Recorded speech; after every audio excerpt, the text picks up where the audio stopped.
I am macabrely fascinated with Toddlers and Tiaras. It's a TV show on Foxtel, and the reason I'm so fascinated with it is I actually think everyone's slightly mad who participates in it.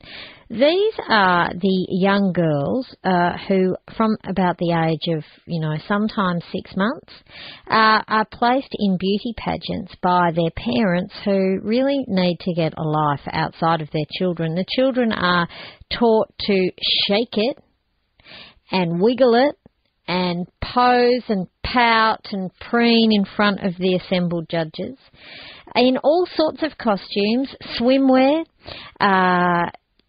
They have swimwear sections. I know, it's outrageous.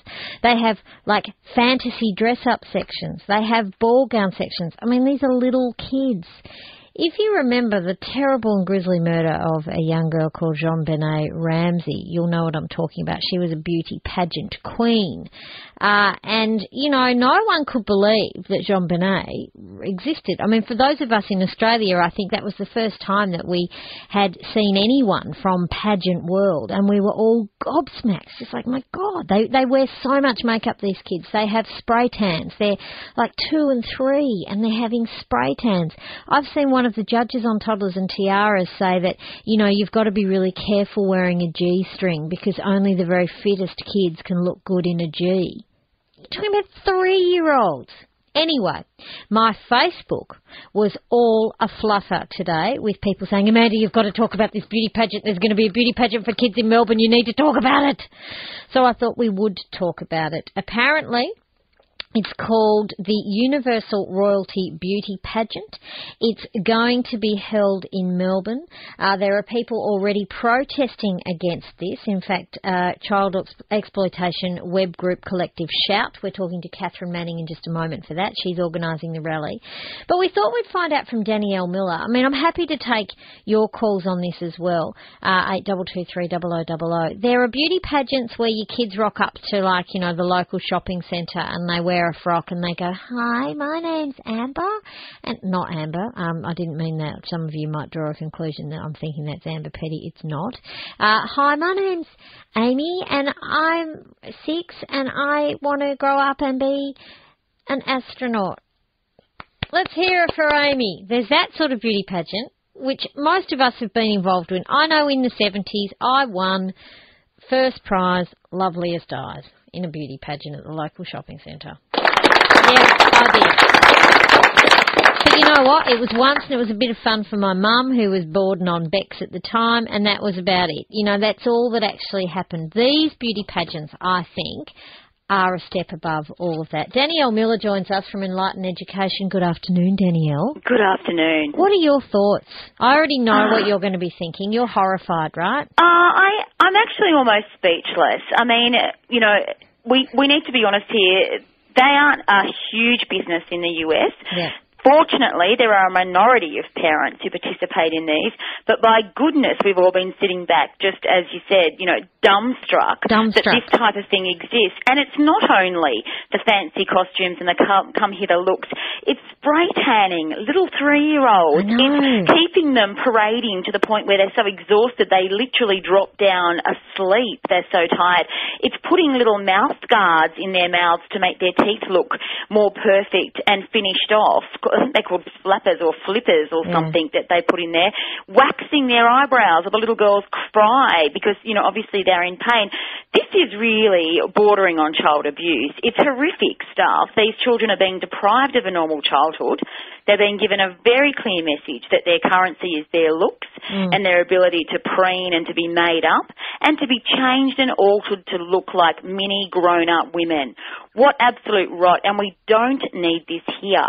I am just mortified that the Universal Royalty Beauty Pageant would be thinking of arriving on our shores, and even more alarmed that they're saying they've already had more than 100 tickets that have been sold. The other thing, Amanda, is this isn't about children's self-esteem and getting a nice little award like Best Eyes.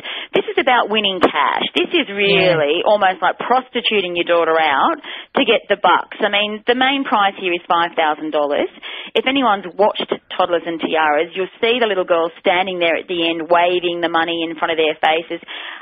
honestly, I could weep when I watch that show. And I can't watch it very often because I find it so distressing. Yeah, I'm with you. And, and this is going to sound really terrible, but it's the truth.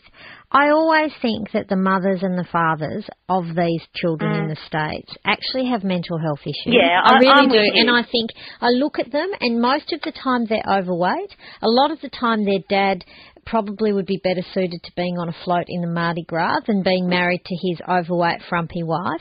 Like there's, there's all sorts of underlying issues as to why these kids are pushed out onto that stage. I mean, and often, you know what? Our children aren't our property. Well, no, they're not. And often these kids are dressed like I'd imagine mum and maybe dad would like to be dressed. It's like the fulfillment. It's the wish fulfillment of all their own self-esteem fantasies. And you know what? I hear you, and I don't necessarily want to comment on that as such, but what I will say is that that's not good parenting. I mean, we can all see that. We don't want to bring that here. Our children aren't our property to parade, to cover in glitter and to push out on stage. Those young girls really need to be getting a balanced message about self. We live in times where girls are bombarded with media messages as it is. Those little girls are going to grow up to see between 400 and 600 ads a day, 11% of which are going to tell them what colour, what size, what shape they need to be beautiful. They're going to be given airbrushed images of women. They're going to be told by music and video clips that their currency is based on them being hot, thin and desirable by men. Now, there's plenty of time for those toxic messages. Why do we need to start introducing them as soon as they are toddlers? Where is the line here? I mean, when are we going to let children just have a bit of downtime and get in the sandbox and play with some Play-Doh? If they want to dress up and put on a party frock or do a bit of, Snow White parading with their mates, great.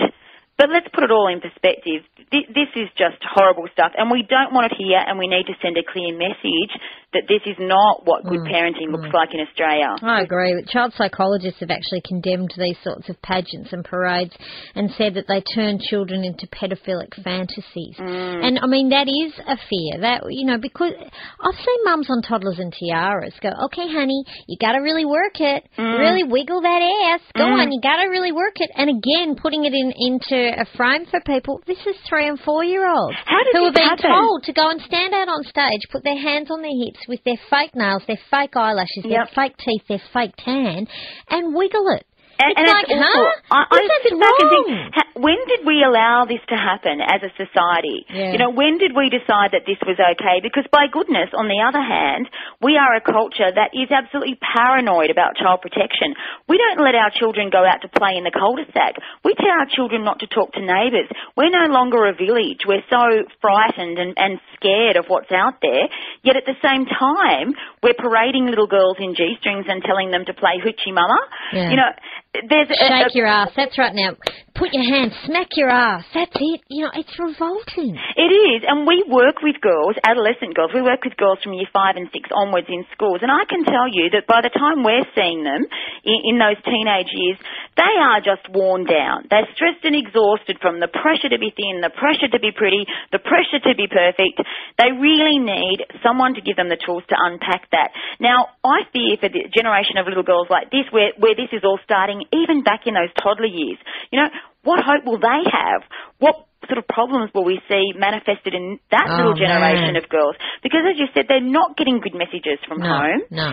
The parents do seem very confused. They do seem to be reliving, their childhood or trying to find some kind of adoration for themselves via their child, using that as a conduit for attention. Yeah. I honestly feel almost like going to an event like this and just sitting down with the mums and saying, look, do you want me to go through and do some body image and self-esteem work with you? Because it's sad, really.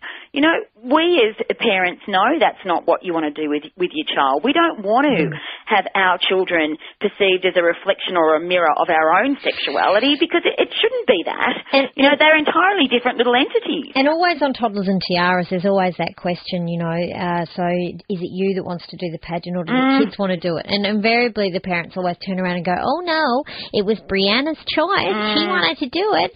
She loves pageants. And it's like, well, Brianna loves pageants because the only time you give the poor kid any attention or any affection is when she is in a pageant. Like, you're so the one. Amanda.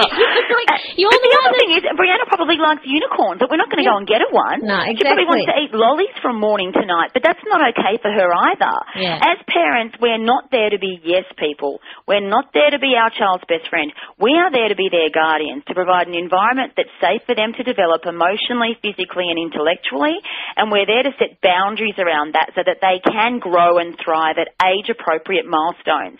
This is just blowing all that out of the water, and it is an incredibly dangerous and toxic mix. And I am just crossing my fingers and toes that the pageant organisers will find that they will not get a warm reception here at all. Well, look, I think more importantly, I think our government and our, Office for Status of Women, and I also think that our divisions of child protection, I think that this needs to be a government issue. I actually think that it needs to be illegal to run these sorts of pageants. I mean, let's take it to the extreme. We stop other areas where kids are exploited. Why can't we stop this one when we know it can be so damaging? There's enough professionals and authorities out there like yourself who can testify that this will damage these children. Absolutely. Why are we even contemplating allowing something like this in our country? Talk about ugly parent spectators at sporting events. Worse ugly parent spectators at these events, can I assure you. And there's nothing sporty about this. No. I saw a parent the other day interviewed that participates in these pageants in the US saying that, look, this is really no different than sport. It's just a competition. It is entirely different. This is not based on physical skill. This is not based on aptitude. This is not based on teamwork.